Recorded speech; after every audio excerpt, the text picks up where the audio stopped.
सुर्खियों में। नमस्कार, हमारे खास कार्यक्रम सुर्खियों में आपका स्वागत है। मैं हूं आपके साथ दीपा सिंह। कोविड-19 की वैक्सीन आ गई है। देश सहित प्रदेश में भी 16 जनवरी से टीकाकरण शुरू होगा। प्रदेश में किस तरह की तैयारियां हैं? सबसे पहले किन लोगों को कोविड-19 की वैक्सीन लगाई जाएगी? इस पर विस्तार से चर्चा करने के लिए हमारे साथ मौजूद हैं डॉक्टर संतोष शुक्ला। आप राज्य कोविड-19 टीकाकरण अधिकारी हैं। बहुत बहुत स्वागत है आपका सर। बहुत बहुत धन्यवाद। पहला सवाल है कि प्रदेश में कब तक वैक्सीन कल पहुंच जाएगी? ऐसी संभावना है 16 तारीख से टीकाकरण होना है, तो किस तरह की तैयारियां हैं सर? देखिए, हम लोगों की सभी तैयारियां करीब करीब पूरी हो चुकी हैं। भारत शासन की गाइडलाइन के अनुसार सबसे पहले हमें डाटाबेस तैयार करना था हेल्थ केयर वर्कर्स का, चाहे वो प्राइवेट का हो या गवर्नमेंट का हो। तो लगभग 4 लाख हमारे हेल्थ केयर वर्कर्स का डाटा हमारे पास है। फिर दूसरे निर्देश थे कि जो वैक्सीन आएगी उसके रखरखाव का, जिसको हमने शॉर्ट में बताया एसटीडी, स्टोरेज, डिस्ट्रीब्यूशन एंड इसको ट्रांसपोर्टेशन, तो तीनों चीज़ों की हमने व्यवस्था कर ली है। हमारे पास प्रदेश स्तर पे 4 स्टोर्स हैं, भोपाल, इंदौर, जबलपुर और ग्वालियर। जब भारत शासन वैक्सीन देती है तो इन 4 स्टोर पे ही हमारी वैक्सीन अलग अलग तरीके से आती है, या तो हवाई मार्ग से आती है, या रोड सड़क मार्ग से आती है, या रेल मार्ग से आती है। तो जब निर्देश आते हैं उसके हिसाब से हम लोग उसकी व्यवस्था कर लेते हैं, वहाँ जाके रिसीव करते हैं। जहाँ तक आप पूछ रहे हैं कि कब आना है, तो इसका भी जैसे ही हमारे पास अलर्ट आएगा तो हम अपनी व्यवस्था हमारी चाक चौबंद रहती है, हम जाके उसको रिसीव कर लेंगे। दूसरा आपका सवाल था कि टीकाकरण कार्यक्रम को कैसे आप अभी संचालित करेंगे। तो हमने अपने वैक्सीनेटर का चिन्हीकरण कर लिया है। हर टीम में 5 सदस्य होंगे। पहला एक गार्ड होगा, दूसरे बात हमारे वैक्सीनेशन ऑफिसर होगा, और साथ में एक वैक्सीनेटर भी होगा। तो इनको सबको अपनी अपनी ड्यूटी निर्धारित कर दी गई हैं और इनको प्रशिक्षण भी कर दिया है। आप सबने सुना होगा, देखा होगा कि 2 तारीख को भोपाल में और 8 तारीख को प्रदेश के समस्त जिलों में हमने ड्राई रन भी कर लिया है। ड्राई रन का मतलब होता है कि हमने उस पूरी व्यवस्थाओं का आकलन कर लिया है कि जिसकी जो दिशा निर्देश थे उसका हम लोग किस लेवल पे, किस स्तर पे जाके पालन कर रहे हैं। हमने जो भी अपनी व्यवस्थाओं में कमी देखी उसमें भी सुधार कर लिया है। तो हम अब बिल्कुल तैयार हैं। बिल्कुल। सर, प्रदेश में वैक्सीन की कितनी भंडारण क्षमता है? भंडारण क्षमता की बात आपने बहुत अच्छी करी। देखिए, प्रदेश में टीकाकरण कार्यक्रम 1985 से लगातार चल रहा है। जो टीकाकरण कार्यक्रम में ये पहली बार होने जा रहा है कि युवा, प्रौढ़ और वृद्ध लोगों को शामिल किया जा रहा है। अभी तक हम लोग बच्चों के लिए टीकाकरण कार्यक्रम चलाते थे। 20 लाख बच्चे इस प्रदेश में जन्म लेते हैं और 22 लाख गर्भवती महिलाओं। तो ये हमें नया एक प्रयोग करने जा रहे हैं कि पूरी उम्र, उसमें उम्र का कोई बंधन नहीं है, हर उम्र के लोगों को हम लगाने जा रहे हैं। हालांकि प्राथमिकताएं इसमें निश्चित हो गई हैं। पहला हमारा हेल्थ केयर वर्कर है, दूसरा फ्रंट लाइन वर्कर यानी आर्मी का, पुलिस का, या नगर निगम के, या रेवेन्यू के, वो लोग जिन्होंने कि कोविड-19 बीमारी में काम किया था वो शामिल किए गए हैं। फिर 50 साल से अधिक उम्र के लोगों को शामिल किया गया है, और उसमें ये भी देखा जा रहा है कि डायबिटीज़, ब्लड प्रेशर और कैंसर के मरीजों को भी, भले ही उनकी कम उम्र है, उनको शामिल किया गया है। तो प्रथम फेज़ में हमने 3 व्यवस्थाएं कर ली हैं। सर, देखा जाए तो कितने कोल्ड स्टोरेज और आउटरीच साइट बनाई गई हैं जहां से वैक्सीन जिलों और संभागों को पहुंचाई जाएगी? जैसा कि मैंने आपको पूर्व में कहा कि राज्य स्तरीय 4 स्टोर हैं। इसके बाद संभाग स्टोर हमारे हैं सागर, उज्जैन और रीवा। तो संभाग स्तर पे जब पहुंचती है वैक्सीन, वहाँ से उस संभाग के ज़िले, उन सब जगह वैक्सीन वैन है, उनको एक रूट चार्ट बना के दे दिया जाता है। कोल्ड चेन के अंतर्गत 2 से 8 डिग्री तापमान में वैक्सीन का परिवहन होता है। इसी को शीत श्रृंखला बोलते हैं। तो शीत श्रृंखला हमने बहुत मजबूत कर रखी है। जैसे ही जिलों पे हमारी वैक्सीन पहुंचती है, उसको ILR, आइस लाइन रेफ्रिजरेटर में हम रखते हैं, और डीप फ्रीजर में हम आइस पैक तैयार करते हैं। और जब भी वैक्सीन का परिवहन होता है तो हम कोल्ड बॉक्स का इस्तेमाल करते हैं। कोल्ड बॉक्स में रख के ही हम आइस पैक सहित वैक्सीन को नीचे वाले स्टोर यानी PSC और CSC लेवल पर पहुंचाते हैं। और जिस दिन टीकाकरण कार्य योजना के अनुसार होता है, नियमित टीकाकरण हम लोग मंगलवार और शुक्रवार को कर रहे हैं, वो बरकरार रहेगा, उसमें कोई बदलाव नहीं होना है। कोविड-19 वैक्सीनेशन का टीकाकरण अन्य दिवसों में होगा और इसकी कार्य योजना भी हमने बना ली है। कोविड-19 के वैक्सीनेशन को लेकर सर लोगों में बहुत उत्सुकता है। 16 जनवरी को लगभग कितने लोगों को टीका लगाया जाएगा और वो कौन-कौन से लोग होंगे जिन्हें ये टीका लगाया जाएगा? आपको जैसे बताया है कि हेल्थ केयर डाटाबेस हमारा ऑलरेडी तैयार है। उस डाटाबेस में जो उस दिन 16 तारीख पे नाम पे लिस्टेड होंगे उन लोगों को लगाया जाएगा। दो स्थान हमारे प्रदेश के ऐसे चयनित किए हैं जिसकी डायरेक्ट मॉनिटरिंग और संवाद दिल्ली से हो सकेगा। वो भोपाल में जेपी हॉस्पिटल और इंदौर में एमवाई हॉस्पिटल है। लगभग एक दिन में कितने लोगों को टीका लगेगा सर? देखिए, ये सत्र के हिसाब से डिसाइड किया गया है कि एक सत्र स्थल मतलब जहां हमने टीकाकरण की व्यवस्था करी है, टीम खड़ी हुई है और वैक्सीन रखी हुई है। एक स्थल पे एक वैक्सीनेटर के द्वारा 100 हितग्राहियों का टीकाकरण होना है। बिल्कुल। चूँकि आप राज्य टीकाकरण अधिकारी हैं तो टीकाकरण जो है बहुत ही प्रभावी ढंग से संपन्न हो, तो इसके लिए क्या कुछ तैयारियां जो आपके वर्कर्स हैं उनको किस तरह की ट्रेनिंग दी गई है, कितना तैयार किया गया है उन्हें? जी, देखिए, स्वास्थ्य कार्यक्रम बिना जन भागीदारी के संपन्न हो ही नहीं सकते और सफल नहीं हो सकते हैं। तो पहला होता है वातावरण निर्माण। नई वैक्सीन है, हम लोग ने ये पहली बार नहीं है, 12वीं वैक्सीन है इस प्रदेश में। तो नई वैक्सीन आती है तो 3 चीज़ें हमें वैक्सीन जब आती है तो लोगों में 3 प्रकार के लोग मिलते हैं। एक, उनको पूरा विश्वास होता है वैक्सीन, उन्होंने खुद देखा हैगा और सराहा है कि वैक्सीन के माध्यम से हमने स्मॉल पॉक्स 1978 में किया था, वैक्सीन पोलियो की थी जिससे पोलियो उन्मूलन संभव हो सका, और वैक्सीन टिटनेस की थी जिसको गर्भवती महिलाओं को देकर हमने नवजात शिशु में टिटनेस बीमारी का अंत किया। तो वैक्सीन सभी प्रभावी हैं, असरकारी हैं, उपयोगी हैं, लाभकारी हैं और हानि रहित हैं। तो ये पूरा विश्वास वैक्सीन के प्रति एक समूह में होता है। दूसरा में होता है अनिर्णय और अनिच्छा की स्थिति, उसको हेसिडेंसी अंग्रेजी में बोलते हैं। ऐसे लोगों को हमें समझाना पड़ता है कि देखिए, हमने विगत वर्ष इस महामारी का आतंक देखा, उसकी विभीषिका देखी, लोगों को मरते हुए देखा, उस बीमारी के कॉम्प्लिकेशन देखें, किसी से छुपा नहीं था कि कितनी खतरनाक बीमारी है। और 5% मौत, अगर 100 लोग को बीमारी हुई है तो 5 लोग अंत हो गया उनका जीवन। और एक तरफ ऐसी वैक्सीन है जो आपको सुरक्षा का कवच देने जा रही है।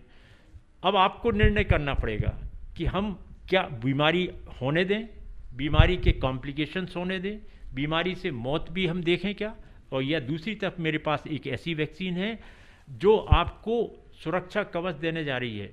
और आप, एक चीज़ ये होती है कि लोगों में कुछ में भय और भ्रांति होती है, जैसा कि आप सोशल मीडिया या पेपरों में पढ़ते होंगे कुछ समाचार कि अमुक, देखिए कुछ भी चीज़ें जब छपती हैं या मीडिया में चलती हैं तो वो सोशल मीडिया में ख़ास तौर से ये होता है कि सुनी हुई बात आगे फॉरवर्ड होती जाती है। सुना हुआ हमेशा अफवाह होती है, देखा हुआ सत्य। मेरे 35 साल टीकाकरण कार्यक्रम, इस देश में मैंने टीकाकरण कार्यक्रम ही चलाया है 1985 लगातार।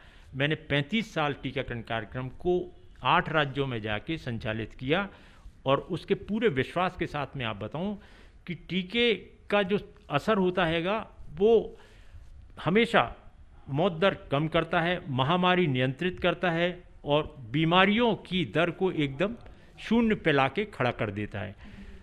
अब आप पूछेंगे कि इसके कोई कॉम्प्लिकेशन नहीं है। देखिए, कोई भी बाहरी तत्व शरीर में जब प्रवेश करता है अपना असर दिखाता है। अगर हम एक पत्ती को भी चमड़ी पर रगड़ लेते हैं तो लाल हो जाती है, ना हो तो आप करके देखिए। तो बाहरी तत्व जब शरीर में, और इसको आपको इस रूप में लेना है, अमिताभ बच्चन द्वारा संदेश भी दिया जा रहा है बार बार आपको कि अगर कुछ असर आ रहा है, थोड़ी सी ललामी, हल्का सा दर्द, मामूली सा बुखार, सूजन या दरदरे, इसका मतलब टीके ने अपना शरीर में जाके असर दिखा दिया है। तो हमें पॉजिटिव रूप में उसको लेना चाहिए। गंभीरता की जहाँ तक सवाल है तो हम लोग जब टीका लगाते हैं तो सभी लोगों से ये देखते हैं, पूछते हैं कि आपको कोई गंभीर एलर्जी तो नहीं है। हम ये भी देखते हैं, थर्मामीटर से टेम्परेचर देखेंगे पहले, पल्स ऑक्सीमीटर से आपका ऑक्सीजन भी टेस्ट करेंगे और उसके बाद ही निर्णय लिया जाता है कि इनको आज टीकाकरण सत्र में टीका लगाना है या नहीं। और इस प्रकार पूरी एहतियात बरती जाती है। हम टीका लगाने के बाद कुछ भी तकलीफ़ होती है वो 15 से 30 मिनट के अंदर होती है। इसलिए हम 30 मिनट तक हर हितग्राही को एक ऑब्जर्वेशन रूम में निगरानी में रखेंगे। हर जगह हमने मेडिकल ऑफिसर की पर्यवेक्षण की व्यवस्था करी है। हमने एम्बुलेंसेज 108, 102 संचालित की है और उनकी मैपिंग करी है। आसपास के AFI centre, adverse event following immunisation के केंद्र भी स्थापित किए हैं जहां संपूर्ण व्यवस्था होगी। तो हमने पूरे जितने भी एहतियात व्यवस्थाएं हैं सब कर रखी हैं। और आपको ये भी बता दें कि एक का 10 लाख टीके अगर लग रहे हैं तो एक को थोड़ा बहुत गंभीरता अगर आती भी है तो वो मैनेज हो जाती है। उसके लिए हमारे पास इंजेक्शन है, पर्याप्त व्यवस्थाएं। मगर जब बीमारी होती है और उसके कॉम्प्लिकेशन होते हैं तो हमने देखा है कि 5% तो मौत होना ही है। तो एक तरफ जीवन का अंत हमें बिल्कुल क्लियर कट समझ में रहा है और एक हमें दिख रहा है कि जीवन की सुरक्षा। तो आपको तौलना पड़ेगा तराजू में निर्णय करते वक्त कि हम इस टीका लगवाएं, और टीका चाही गई आवश्यकता होना चाहिए, थोपी गई नहीं। ये भारत शासन ने भी निर्णय लिया है। तो हम सब इसको समझें और समझाएं कि नहीं, टीके बहुत आपको मददगार हैं और आप अवश्य लगवाएं। बिल्कुल, जैसा कि आपने कहा है कि जन भागीदारी से ही संभव है। सर, काफ़ी कुछ तो आपने क्लियर कर दिया है अफवाहों को लेकर। जो लोग अभी भी भ्रम में है उनके लिए आप क्या कहना चाहेंगे?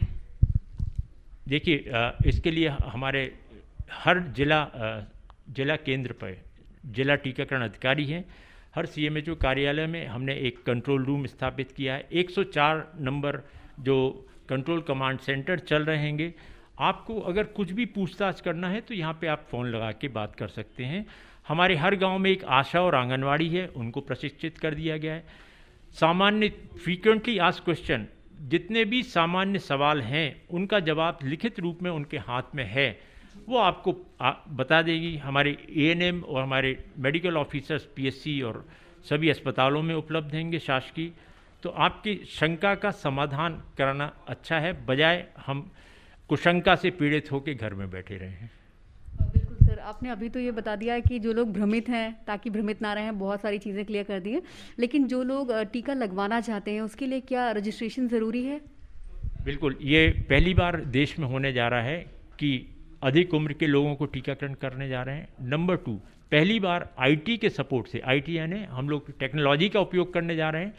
एक CoWIN mobile app based programme संचालित किया जा रहा है जिसमें आपका टीका लगाने के पहले ही आपका पंजीयन हो जाएगा। अब वो कैसे होगा? शासकीय कर्मचारियों का तो डाटाबेस उपलब्ध रहते ही है ऑफिस से, वहाँ से हमने प्राप्त कर लिया। फ्रंट लाइन वर्कर्स भी हमारे विभिन्न विभागों से है, उनके विभागों से ले लिया। 50 साल से अधिक उम्र के लोगों का डाटाबेस हमारे चुनाव कार्यालय में उपलब्ध हैगा, उसके माध्यम से हमको मिल जाएगा। और इसके बाद ये हमारा फेज़ 1 जब पूरा हो जाता है, उसके बाद भारत शासन निर्णय लेगी कि आगे दूसरी उम्र के लोगों का पंजीयन का सिस्टम कैसे रखा जाएगा। जैसे ही वो आपकी जानकारी भारत शासन से आएगी, उसको सब लोगों को उपलब्ध करा दी जाएगी। सर, एक और पब्लिक का सवाल है कि मान लीजिए कि मुझे वैक्सीनेशन कराना है तो मेरा नाम कहाँ होगा, कैसे जान पाऊंगी मैं? बहुत अच्छा सवाल किया। हमने आपसे कोविन का जो बात करी थी, कोविन में आपके आधार कार्ड का नंबर होता है। 11 प्रकार के जो आइडेंटिटी कार्ड हैं उसमें से जो भी उपलब्ध है उसको उस दिन आपको लेके आना पड़ेगा। आधार कार्ड में ये भी देख लीजिए, अभी से आप व्यवस्था कर लीजिए कि जो नंबर आप लिखवाते हैं हमारे कोविन के प्लेटफॉर्म पे, वो नंबर लिंक होना चाहिए आधार कार्ड से। तो पहला, अगर नहीं है तो अभी से करा लें आप। टेलीफोन नंबर आपने आधार कार्ड में अमुक डाला था, अब चेंज हो गया है तो नया वाला जो परिवर्तित टेलीफोन नंबर है उसको डलवा लीजिए। दूसरा, पंजीयन के लिए आपको मतलब मैंने आपको बताया कि मुझे डाटाबेस ऑलरेडी विभागों से मिल चुका है। सर, प्रदेश में कुछ लोग ऐसे हैं जिनको काफ़ी सारी बीमारियां भी हैं, तो ऐसे हाई रिस्क वाले लोगों की पहचान कैसे की जाएगी? इसके लिए स्वास्थ्य विभाग ने क्या कुछ तैयारियां की हैं, इसके बारे में कुछ बताइए। जी देखिए, हाई रिस्क जो ग्रुप है, एक तो उम्र का बंधन बताया कि 50 साल से अधिक उम्र को हाई रिस्क में रखा गया है। दूसरा, जो बीमारी से पीड़ित हैं, चाहे वो डायबिटीज़ हो, ब्लड प्रेशर हो या कैंसर, तो हमारा एक नेशनल प्रोग्राम हमारा वैसे ही चल रहेगा इसके लिए। और हर अस्पताल में जाके जांच जो कराता है वो कंप्यूटर में नाम आ जाता है। मेरा आप सभी से अपील है इस कार्यक्रम के माध्यम से कि जिन्होंने अगर जांच नहीं कराई है तो कृपया एक बार आप ये न मान के चलें कि आप डायबिटिक हैं, मगर जब निःशुल्क सुविधा उपलब्ध हर अस्पताल में है तो एक बार जांच करा लें। अभी हाल ही में आपने सौरव गांगुली का सुना होगा, जब एक डॉक्टर साहब बता रहे थे कि उनने हमेशा बहुत अच्छा खेला, सब चीज़ अच्छी करी, मगर अंत में जब हार्ट अटैक हुआ और उनकी हिस्ट्री ली गई तो उनको 30 और 40 साल की उम्र में हमारा शरीर अंदर से करवट लेता है और हमारी पूरी शरीर की जांच हो जाना चाहिए। और 50 साल के बाद तो हर साल होना चाहिए, जिसमें ब्लड की जांच हो जाए, हार्ट की जांच हो जाए, लिवर की जांच हो जाए। तो आप एक अपना नियमित जांच जरूर कराएं, इसमें ये तीनों बीमारी का चिन्हांकन हो जाता है। जैसे ही आप चिन्हांकित हो जाएंगे, आपका अस्पताल में नाम वैसे ही दर्ज है और कंप्यूटर में चला जाएगा। तो ये जरूर अभी अगले 2-3 महीने में हम ये कर लें कि हमारे जितने भी परिवारजन हैं तो वो लोग 30 साल से अधिक उम्र के एक बार जांच जरूर करा लें। सर, खासकर बात की जाए जिलों की, तो वहाँ टीकाकरण केंद्रों पर किस तरह की व्यवस्थाएं स्वास्थ्य विभाग द्वारा की गई हैं? हाँ, देखिए, टीकाकरण जो स्थल चुने गए हैं वो मेरे शासकीय अस्पताल हैं, मेडिकल कॉलेज हैं, जिला अस्पताल हैं, सिविल अस्पताल हैं, कम्युनिटी हेल्थ सेंटर हैं और साथ में हमारी जितनी भी PSCs हैं, ये हमारे टीकाकरण केंद्र होंगे। प्राइवेट चिकित्सकों ने जहाँ हमें नामावली दी है, जहाँ 100 से ज़्यादा कर्मचारी उनके साथ हैं, काम कर रहे हैं, उनको भी हमने प्राइवेट अस्पतालों का भी चिन्हांकन किया है। ऐसा केंद्र चुनाव करते वक्त हमने ये देखा है कि कम से कम 3 कमरे वहाँ होना चाहिए। एक वेटिंग हॉल हो, उसके बाद एक वैक्सीनेशन रूम हो और तीसरा ऑब्जर्वेशन रूम। तो ये जहाँ पे ये सुविधा है वहाँ टॉयलेट फैसिलिटी हो, ड्रिंकिंग वाटर, पानी पीने की व्यवस्था हो। तो यहाँ पे इस टाइप की व्यवस्थाएं हैं और थोड़ा वेंटिलेशन अच्छा हो, खुला हो, हवादार हो। तो ऐसी जगह हम 9 बजे से 5 बजे का समय केंद्र संचालित में किया गया है। मैं आपको फिर से बता दूं कि जो चिन्हांकित लोग हैं, जो पंजीकृत लोग हैं कोविन ऐप में, उन्हीं का टीकाकरण होगा।